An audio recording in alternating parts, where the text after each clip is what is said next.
What's going on, family? How y'all doing? My name is Seiko, And this is Bejtash. and welcome to our podcast, Preliminary Thoughts. Oh man, Welcome. we got a lot to discuss, but we gonna talk about it. Yes. So let's dive straight to it. Today one of our topics is gonna be about technology, right? And how it affects, everything that we do in regards to social media, how we interact with one another, our reactions to whatever it is that we see, and our everyday, just our everyday interactions with amongst one another. Yes. In light of all of that and the surveillance attached to it as well, Yes. all of this is extremely important and is extremely, basically extremely important for us to shed light to it. And Right. shed light to it, to the community, to the greater community. So we're gonna talk about it. Bejtash, is there anything else you wanna add on? Yeah, I mean, this is important right now because honestly, there's so much information that's already out there. There's videos and content across different social media, YouTube, everything. And, a lot of people are already kind of informed. There's a lot of people out there that are already doing the work. Particularly some of the old, the generation that came before me. But, I'm a millennial, so there's plenty of people in my generation that are aware. They're concerned, as we all should be. Some of them are doing the work. But, I feel like it's important to continue, we should all be doing our part to help, especially the younger people, the Gen Z, all the younger ones that basically don't have any sort of memory or life experience without iPhones, without Facebook. I remember what it was like without, cell phones. I remember when the first cell phones came out. But Gen Z, you guys don't know that world. And, for whatever that means or whatever difference that might, manifest in our minds and in our personalities, we have to continue to stay on top of this. Just because some people are already doing the work and talking about it, doesn't mean that we should not. There's a lot of information as technology advances every day very quickly, so does the information and the concerns, and the negative side effects and the negative consequences of it for us. We have to be constantly on top of that information. As it is, we have very little choice but to use these technologies and these social medias, and every day that is becoming also more and more unavoidable.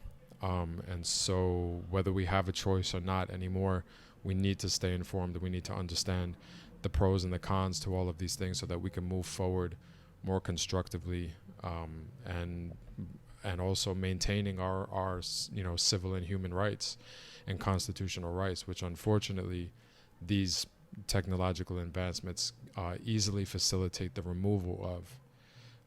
So obviously there's a lot of information, and we can't sum it up all in one thing. I think this is a topic that we're going to continue to cover as we go on with this show. But we should open it up and just start the conversation about it. Absolutely. As Bejtash, just to add on real quick before we dig in to exactly what we wanted to discuss.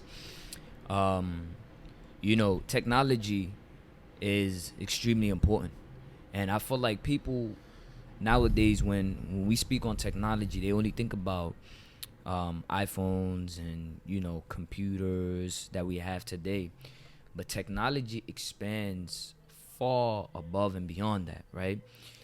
And technology is a general word. You know what I mean? Like it's a word that means a lot of things. I mean, knives and hammers, and that's technology. Exactly. Any tool that help civilization progress forward, it can be considered technology. Absolutely. But what we're talking about is, let's just say currently what we need to be concerned with is the social media and digital technology and everything that has basically developed in the last 20 years. So everything from the late 90s up until now are the digital technologies that we're specifically referring to here and what we're going to be focusing on. Absolutely. And that should be our focus, because as he's mentioned before, the millennials and Gen Z, we are a part of a particular generation that is a part of something that has never been known to mankind in history. And it's moving. Technology, as he said, technology is moving so quickly, that we can't catch up, right? It's just every 6 months there's a new iPhone or Galaxy that's coming out. There's a new update to an Apple. There's a new we can't, and these things, since they are hard to catch up, it's also going to be hard for us to know what's embedded in these things and how it affects our lives, our everyday lives. And it's important for us to decipher and pull out the meat and the bones in regards to whatever it is that they're putting into these technologies. So as Bejtash beautifully put, we can have this information and better navigate this pretty intense world we live in, right? Yeah. Absolutely. So let's get to it, right? So the first thing we're going to do is we're going to define technology, right? And, according to Webster Dictionary, whatever dictionary you want to use online, they have various definitions of technology, right? Because the honest truth is technology is a pretty relative thing, right? You can describe technology in a few different ways, to be honest. You can. But there's some sort of universal definition to it. And the one that we have, or that we, kind of chose, was, technology, which is the application of scientific knowledge for practical purposes, especially in industry, right? Any system used to improve society. And I think that last part is the most important part, right? Any system used to improve society can be considered technology. Now, this right here is very important, because these systems that they claim are used to improve society can also be used to do bad things. Right. This is very important. Yeah. Yeah. Like in order to reinforce control over people, control over ideas, Yes. And things of that nature. So that can very easily go in very negative ways, considering that we know that there's a lot of corruption in power, and so the people in power are very tied to these, big tech companies and stuff like that. They all work hand in hand. So it's something very concerning. Yeah. So the specific, Bejtash is going to talk about the specific technology that we're referencing, because as noted before, technology is something that is broad, very broad, right? So what we want to bring into it is very specific, and so Bejtash is going to explain what that is. Right. So the concerning thing, the thing that we feel is the most important right now, what many people doing the work are focusing on, is the surveillance component to the technology, and it's sort of embedded into everything that we use. It's in the social media, it's in our phones, it's in our laptops and stuff. And so regardless of if we're able at this point to bypass it at all, which at this point we kind of cannot, it's important that we understand what it is and what the boundaries are. So as I said, there's many people already doing the work. There's many people that have already brought us so much information. One of them is a woman named Shoshana Zuboff. She's a professor at Harvard. She's actually been studying technology for a long time. She recently came out with a book, and when was it? It was 2018. It came out. It was published 2018. Yeah, 2018. And so it's called The Age of Surveillance Capitalism.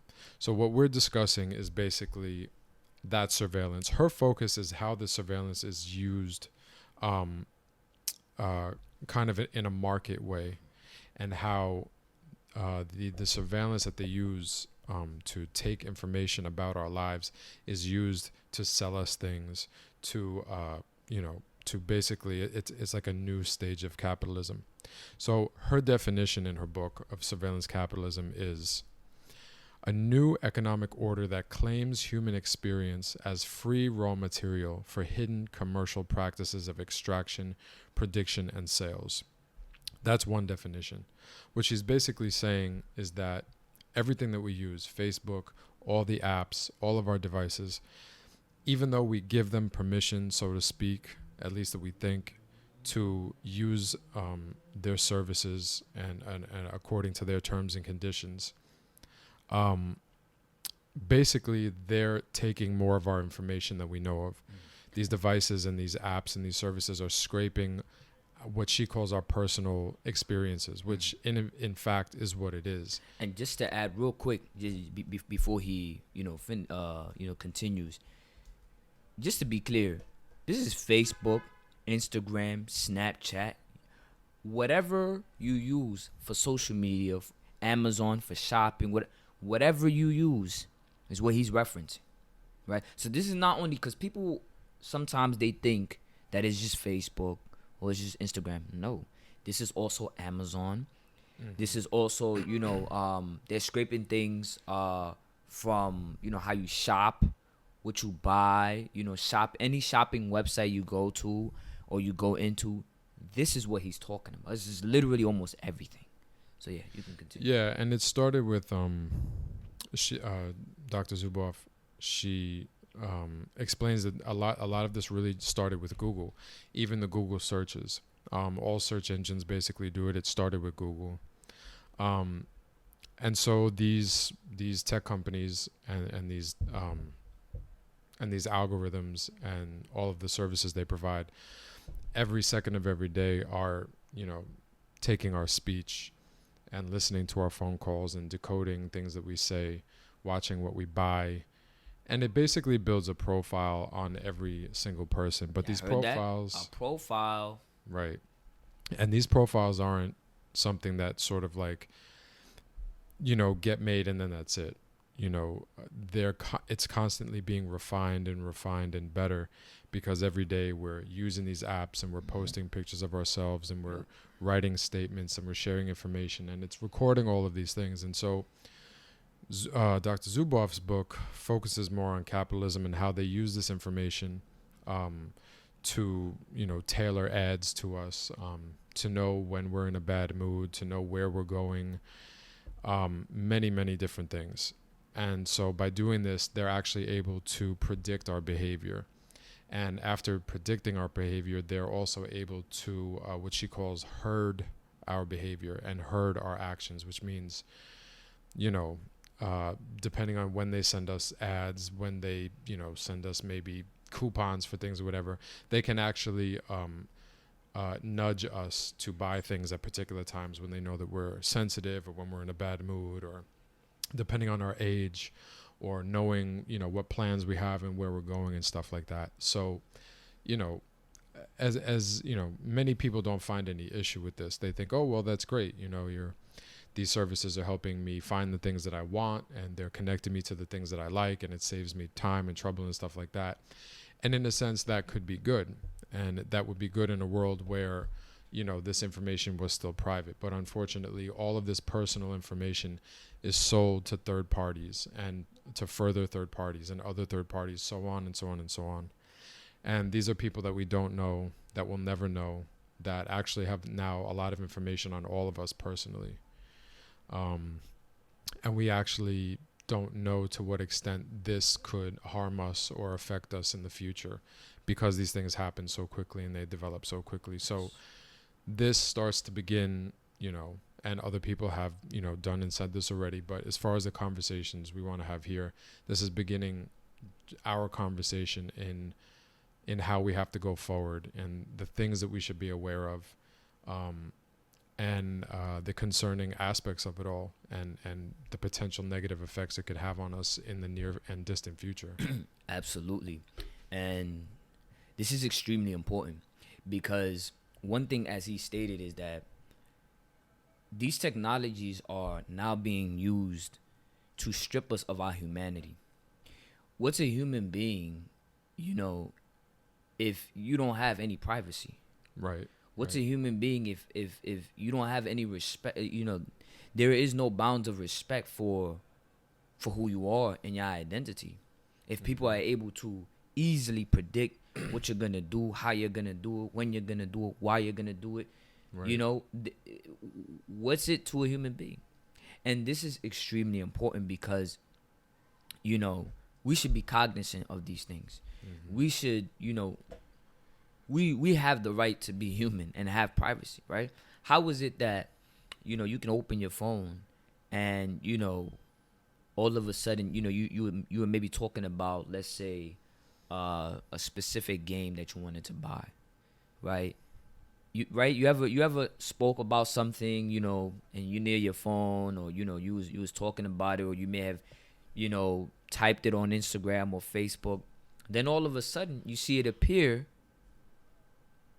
to a third party in your like randomly on your phone while you're browsing through Google, you know, searching something. An hour or two later, you search up, you know, you search something random, and on the bottom you see ads for a game, right? Let's say 2K22 or, you know, Call of Duty, right? You didn't search up Call of Duty. You didn't search up 2K. You just spoke on it, or you just typed it on your Facebook. But now all of a sudden, the algorithms know that you want it. So now these third parties are nudging you, as Bejtash said, to buy this game. That is a treason on human privacy, an absolute disrespect and treason to human privacy. Yeah. Yeah, and again, a lot of some people, especially young folks, don't see anything wrong with this because they just see it as, well, you know, it's helping me find things that I like and all of that, and they also get sort of confused with the whole AI because they feel like, well, if it's an algorithm, if it's an AI that's doing this, there's no person there. It's a computer is doing this. But that's not true, because in the chain of connections to that AI, there are human beings. Yes. And there's already plenty of information out, especially in Dr. Zuboff's book, that explains that there are actual human beings that, you know, like let's say with Alexa is listening all the time. You know, Amazon will say, oh, well, you know, Alexa's not really listening. You know, the AI is programmed to respond to certain keywords, but it's a machine. How is a machine waiting for particular keywords if it's not listening all the time? Exactly. It's listening all the time. And they actually admitted that there are times where they have actual human beings that listen to and transcribe random recordings that are going on inside of your house and the conversations that it recorded, which is constant. So there are human beings, and no human beings are perfect. There are plenty of human beings that are corrupt, that are predators, that are dangerous, violent people. Absolutely. Who could be having these jobs. Absolutely. So it doesn't matter, because these people are working for third parties. These people are employees of these third parties. It doesn't matter. There are human beings that are connected to these things that have full capability of listening to us, of knowing where we are, of seeing where we go, of scanning all the photos and iPhotos, of knowing where we've been. There's geotags on all of our photos. And yes, you could turn that off, but these devices have many, many, many different things going on at once. All the apps do these things. Your phone itself does these things. There's many ways to put information together, and that's exactly how they do what they do. These very complex operations are going on, and they're aggregating and connecting information from different apps with your location devices and all these stuff, and it's making predictions based on that. And this is happening daily. So the more that these computers learn, the more that these AIs learn, the better and the clearer of a picture it has of your life and who you are and what you're going to do. Absolutely. And, there's an argument, and Dr. Shoshana Zuboff beautifully puts this in her introduction, where people make arguments like, oh, in regards to the terms and conditions of an app, right? So, before you download every app, they give you terms and conditions, right? So Facebook, when you make an account, they give you terms and the terms and conditions, right? Instagram, Amazon, Wayfair, all of these apps gives you terms and conditions. And they're like, oh, I had one person tell me, and even, she mentions in the group, someone told me, oh, but, you signed up for it. You chose to sign up for Facebook, and you chose to agree to the terms and the conditions, so you got to eat it up. What they're basically saying is, oh, you can't really go against these people because, right, like they're doing what they're doing is a human violation. Yeah. That's what it is. This is one of the highest levels of human violation, right? Invasion of privacy, and you're justifying it. But so they make this argument that we have terms and conditions, yet Facebook and all of these apps have like 70 pages. They make their terms and conditions like 70 pages. Mm-hmm. Who is going to read 70 pages or 8, like however many? On top of the fact that it's written in coded, it's written in legal jargon, so yes. Most normal people, you can't even decipher a good chunk of it, and no one is going to sit and read hundreds of pages. Even Dr. Zuboff was saying that the Nest, what company does Nest? I forgot. I forgot which company does Nest, but yeah, I remember the Nest Nest thermostat, and then she said that just to if someone was to go through it, she says it was like some insane number of pages, and that it's just impossible. And it's not just for that device, it's for every single thing that we use. And any young person, especially from your generation, unfortunately there's a lot of them that and even my generation, they're just very ignorant, and they just believe whatever they're told, and they sort of just think like, oh well, you agreed to this, whatever. But these people that say that, they're just they're not considering a lot of things. They're taking for granted the fact that all of these things are becoming more and more impossible to avoid. They're becoming absolute necessities and utilities in society, which means there's no way around it. We really have actually no choice but to use them. If we choose not to use them, everything from going to the bank to sending mail to do everything normally, which is done very quickly and smoothly with technology, with these devices. Nobody these days barely uses none of it. There's no one that uses none of this stuff, especially your age and in your generation. They're just assuming that, oh yeah, there's just some option, you're choosing to do this. Well, no, actually. And the choice is becoming less and less existent. Exactly. And so, just to kind of cap that, why do we have to agree to terms in which is going to already put us in a position to sell ourselves? Mm-hmm. Why can't you give me?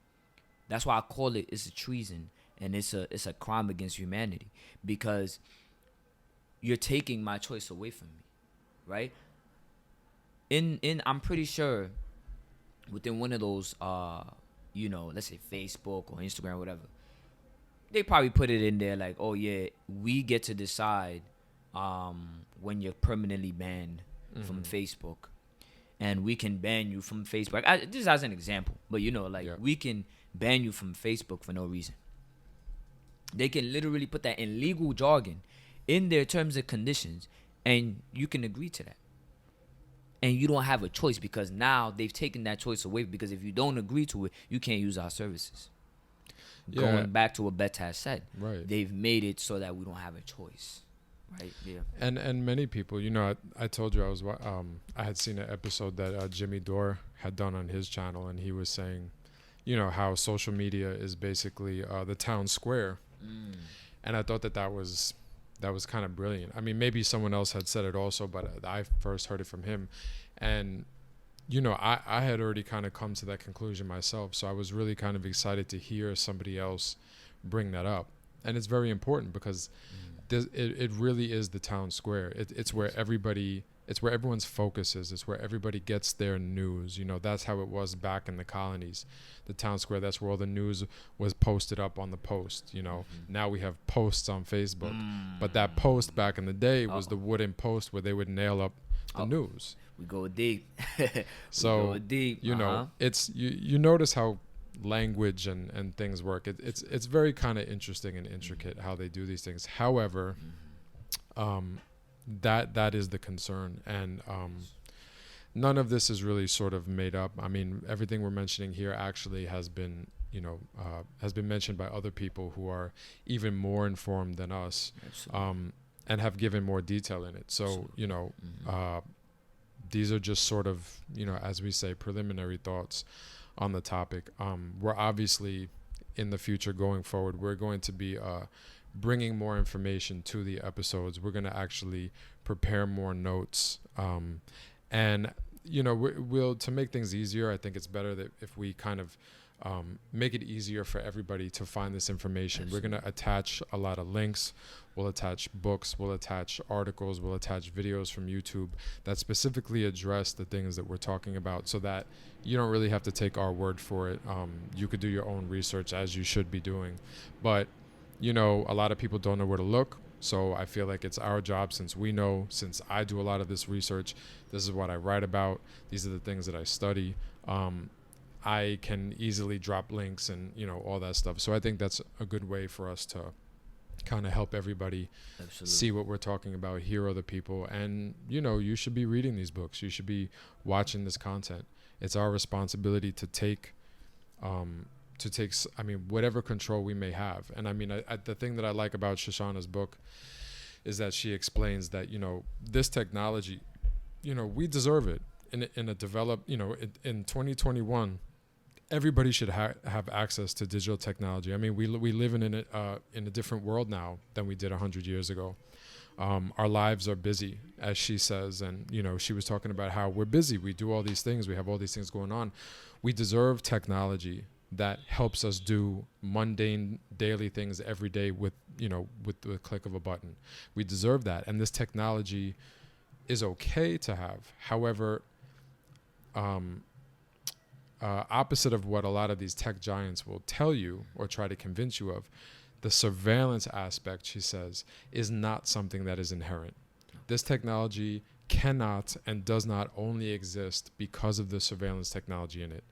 We can easily have devices like this and abilities like this with tools that do not scrape our personal data, that do not, listen to us constantly, that don't sell our private, browser searches to strangers that we'll never know and to companies we're unaware of. That's not needed for us to have these tools. And so there's a lot of people, including Shoshana, that are, busy advocating for and fighting for what people are now calling a new digital bill of rights.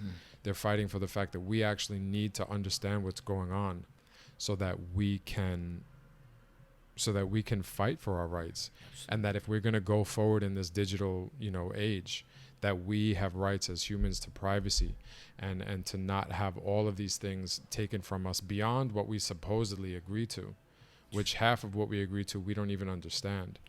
But even if we did understand everything in those terms and conditions, they're taking even more than that. They're using more than that, and they're doing it completely against our will. So this is really, the point of this conversation is that we need to be informed so that we can find out who's doing the work. We can find out what political action or legal action is being taken to make sure that we maintain our human and civil rights and whatever rights that these tech giants might be violating and are in fact violating. Absolutely, as Bejtash beautifully put. And I think what's also important, is we have to, we as a people, we have to realize that, we can't compromise our human rights all the time. There comes a time where we have to really think about people who violate our human rights, and we have to fight against it. because it's not only for our generation, it's also for future generations. Yes. Because think about it. If they violate our rights and we do nothing about it, what do you think they're going to do to our children? What do you think they're going to do to our grandchildren? Yep. This is the level of humanity we are supposed to adopt and have, and the mentality we're supposed to have moving forward. These people are literally doing, as I stated and as Bejtash has beautifully stated as well, these people are committing a crime against humanity. They're taking our privacy away from us. What's a human being without privacy? What's a human being without privacy? Why should my privacy be taken away from me? Why should the human intimacy that I have, the intricate details about that makes me, that makes you, why should that be taken and sold to other people as commodity, as something that is useless? Your humanity is priceless, but they're putting a price to your humanity, to your humanness. And this is a huge crime against humanity. This is a huge crime against us. And as he said, we have to continue to educate ourselves, to whatever resources that are provided to us, to read them, to understand them, and to disseminate them to the community. Because if we don't, it's game over. And so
So that leads me to my next point, and it segues into our part 2, which is about reparations. So our brother here, Bejtash, you know, wrote a beautiful, essay called an article. I would consider a scholarly article called Building the House of Certainty. I'm going to repeat that title again. Building the House of Certainty. And, this is a wonderfully constructed essay. I recommend, our listeners, when you get a chance, we'll put the link on the bottom. You guys read it. It's good. I'll just put it like that. It's really, really, really good. The points made in the essay are just amazing. Just absolutely amazing. And in this article, his thesis, right, the third paragraph, I'm going to read it to you guys. And I'm going to explain, and he's also going to explain how it ties into our topic of technology and everything that's going on right now. So he says, for 500 years, European advancements in technology have been inspired by and employed to occupy and contain black people worldwide.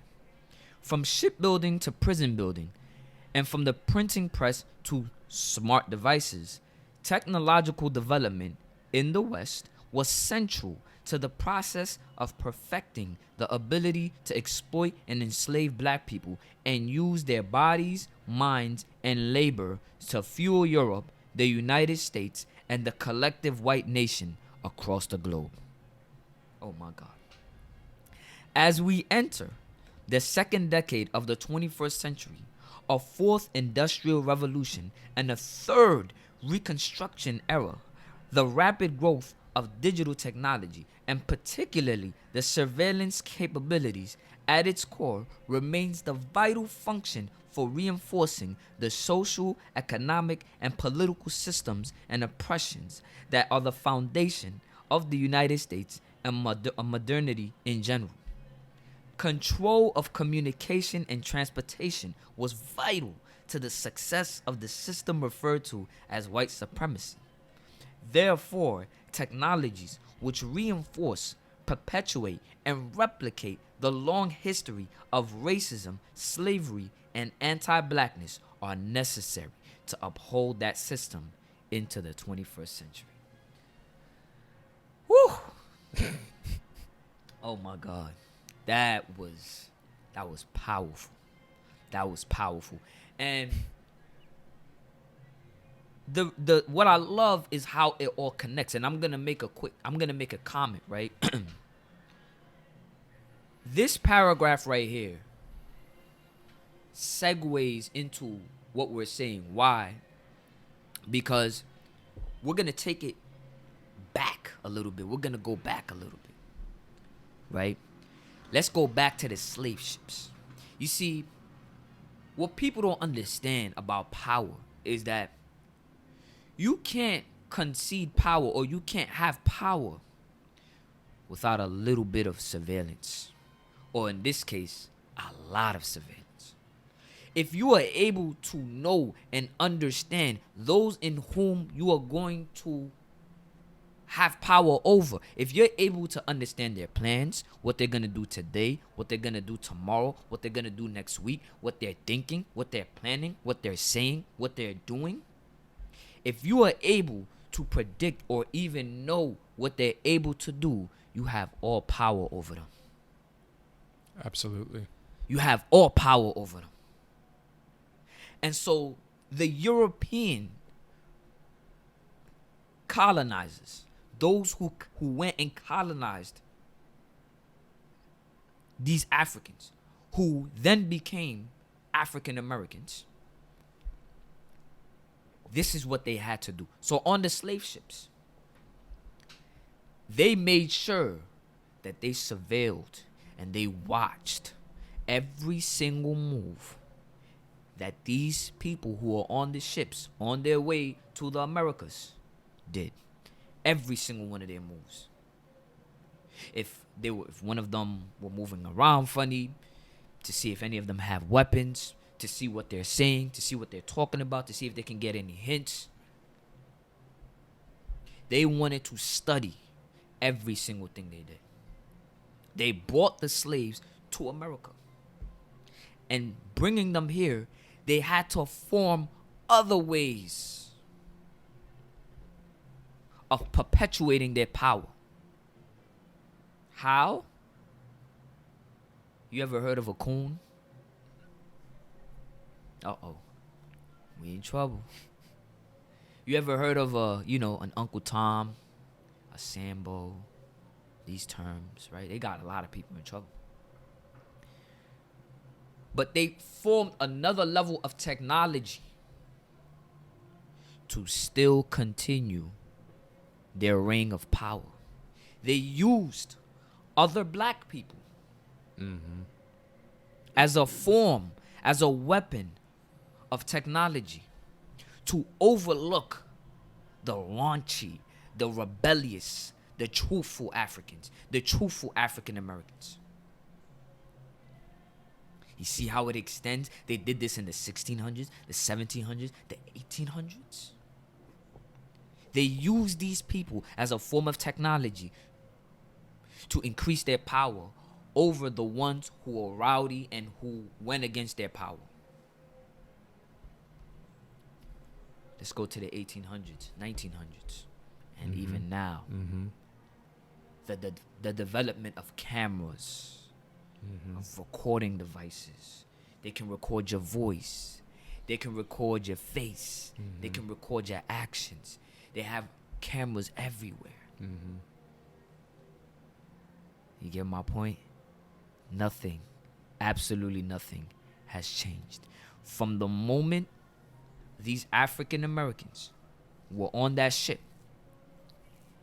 leading up to 2021, absolutely nothing has changed in regards to these individuals conceding the power that they have. That's a fact. No, you're right. People of course will have problems with, if people refer to enslaved people on slave ships as African Americans. But I like that point. And I mean, I'm white. It's not up to me really. But I kind of feel like it helps connect things because, ADOS people who are American descendant of slavery, they understand that, their ancestors were Africans that became African Americans. But those people that were on those ships were Africans, yes, at that point. But those were Africans that were already begun the process of being disconnected. And even though they carried with them their language and their practices and their knowledge of Africa, the different places within Africa that they came from, that severing from the homeland and from their name, their family, their lineage was the beginning of the process of what created, the American Negro or African American and all of that. And yeah, I mean, you summed it up very well. It's the understanding of the surveillance and how it began. Absolutely. Scholars like I forgot her first name, Brown, this woman Brown that wrote she wrote a book about blackness and surveillance. What was the name of it? Give me 1 second, I have it right here. Dark Matters. Simone Brown. Yeah. It was an excellent book. And she delves into all that. And other people have as well. But so that's why I wrote about it. That thesis that you wrote there, basically the thesis statement of the essay, it's actually something I started writing probably like 5 or 6 years ago. And I just really was not in the space to really verbalize or really have the information to back up what I was saying. But I understood it and I knew it was true and I knew I was onto something. And I mean, obviously I learned this from ADOS people and from black people. Like, white people don't figure out these things or make these connections on their own. It's because of what they learned from black people and specifically African Americans, ADOS people, however they refer to themselves, in the United States. So I'm just very humbled and blessed that I was able to be around the right people to teach me the right things and really help me put, European history in perspective in a way that I was never taught, even by my own people. Obviously, you see how hard they fight to hide the truth. So, I mean, it's understandable that I would grow up so disconnected from reality. But, yeah, this does connect to reparations because, I mean, everything you just summed up It's a lot. It's deep, and obviously we're going to be covering this topic going forward. This is something that needs to be pulled apart piece by piece, and we need to delve into things because for some people it's kind of hard to understand. And instead of just giving like an overall summary of what's happening, it's important to pull these things apart because there's younger people that don't understand this now, and these are things that have to be understood. Otherwise, we're never going to be able to, really come to proper solutions. Yes, there's solutions happening now. There's great teachers and philosophers and people now on YouTube that have YouTube, content, and they're doing amazing work. And we need to be following them too. And we'll definitely drop some links under all of our episodes so that it's easier for everybody to find the content. Absolutely. But this is important because all of this connects to our second topic today, which is, of course, reparations. Reparations specifically for those who are descendants of American chattel slavery, ADOS, ADOCS, however they refer to themselves. These are our people. These are the people whose ancestors built this country, and that debt is owed to their descendants, to the people who are alive today, for the wealth that was extracted, the labor, everything from the beginning of slavery here, chattel slavery here, until today. Because as you said very well, that system has not changed. Little things have changed and moved, and we've been conditioned to think that that means that there's been some significant change. And I even wrote an essay sort of related to that too. But yeah, it's important to understand how much has not changed, because if we just keep going forward thinking that we've made so much progress while ADOS people here in this country continue to be the bottom caste, it's completely illogical. For me, it's the single most important social, political, economic topic, issue that we all need to stand on. Immigrants, children of immigrants, whoever you are, if you are not a direct descendant of U.S. chattel slavery and you live in this country and your family has been here for however long, this is a national, federal, however you want to put it, debt. This is a debt this country owes to these people, and every citizen is responsible to align with, to support, and to make sure that this happens ASAP. There's no more time to wait. This is not a joke. And we've all seen it. It's all over social media. I've tried my best over the last 3-4 years to share, quality, honest, historical information, as much of the really good political people that are out here putting out content. But even not just us, it's everywhere. Everybody sees it, whether you want to admit it or not. We see it. It's out there. And there's no more pretending. There's no more thinking that there's a debate about this or anything. It has to happen, and it's going to happen, and we're all going to make sure it happens. So if there's still people, maybe we're missing some parts here that maybe aren't coming across clear to somebody. Maybe all the dots are not connecting. That's cool, because we're starting this conversation today. We're going to be covering this over many, many, many episodes. As long as we're putting out content, we're going to be picking this out piece by piece. It's going to be understood because there's no choice. We're going forward, and that's it. Absolutely. That's a fact. Thank you, Bejtash, for that. That was very powerful, your analysis, and your essay was wonderfully written. Again, like I said before, I recommend you all read it. It's very, very good. It's very insightful, and he digs into a lot and makes a lot of connections, which is very important. This one basically, I'm choosing one thing to focus on. Like, the intro is obviously a much larger, scope. The body of the essay really focuses on what's going on right now in policy and in politics, particularly with the Democratic Party, and how they're basically doing everything, not only just technologically, but they're doing everything basically that everybody was so afraid Trump was going to do. Everything. And these folks, everyone wanted to be out there voting blue no matter who, just trying to get rid of Trump. And as we could see, and I'm sure a lot of people are going to disagree, but I really don't care, Biden is only marginally different from Trump, if that at all. I see them as basically the same. Yes, they talk different. Yes, Trump does say and support some, things that maybe Biden doesn't say. But it's a lot more deeper than that. It is. And we're going to tear into that too. But the point is that this article basically deals with, as the last few sentences says, it focuses on transportation. I focus on the MTA, digital upgrades that are happening with the MTA, digital upgrades that are happening with our ability to communicate, how speech is being policed on social media, how you're not allowed to say certain things, and basically how Biden and Kamala are behind this.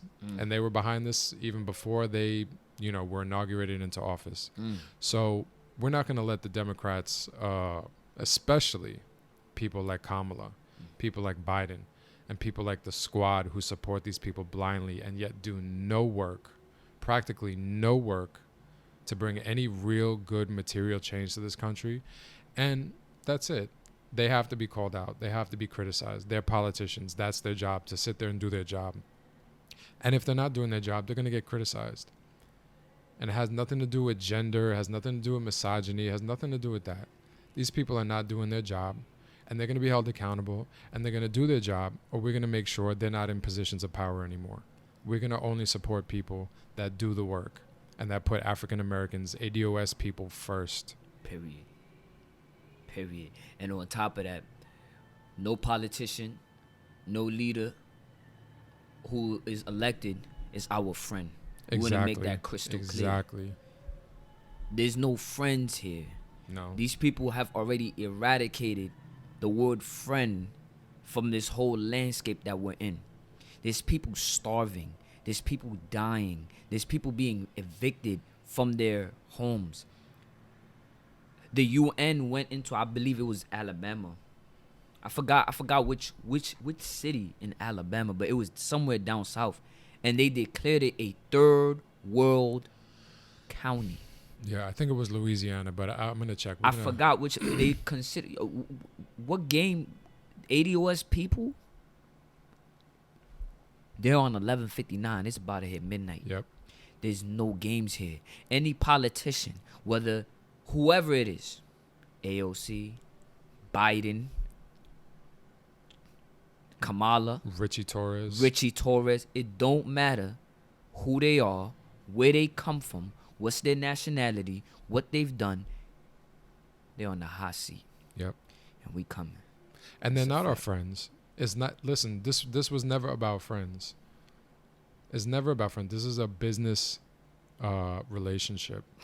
Business to business. That's why I supported people that did, down ballot, whatever. Yeah. I understand some people don't want to do Democrat down ballot. They're willing to vote for a Republican if the policies are right. And I completely support that too. I'm done with this bipartisan nonsense. And you know what? I'm really glad that these vote blue, no matter who people made the fools of themselves that they did in 2019. Because you know what? And continue to do. But not only that, that whole show and circus that they put on with that nonsense, I'm glad that it was so out there, because now that people are seeing forget it. Wait till 2024 happens. The Democrats are done.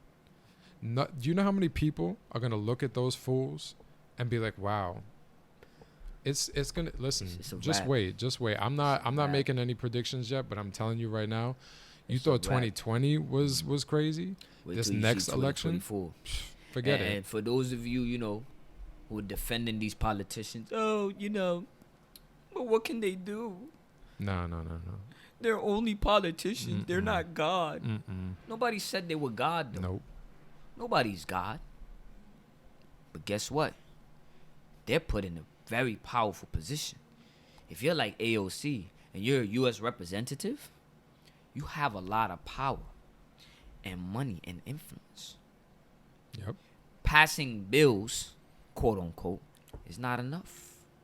We need to see what those bills are. Yes. And what they're going to fight for. Exactly. But it's all right. We're going to address it. Oh yeah, no. There's a lot to talk about, even with these politicians alone. So we're gonna delve all into this. We just started, so Absolutely. we're gonna dedicate a lot more time specifically to these individual things. So there we have it. Thank you all for tuning in. Again, our podcast is called Preliminary Thoughts. Bejtash and Sekou are, the hosts. We're gonna be the ones speaking, obviously, right? And yeah, follow us on Facebook. My Facebook is Sekou Cisse. Sekou Cisse. We'll link everything And at we'll the link bottom. everything. Yeah. And my bro Bejtash, his is Bejtash Samson. And we'll link everything, Yeah. under the threads. And we look forward to seeing you guys for episode 2. Thank you all so much.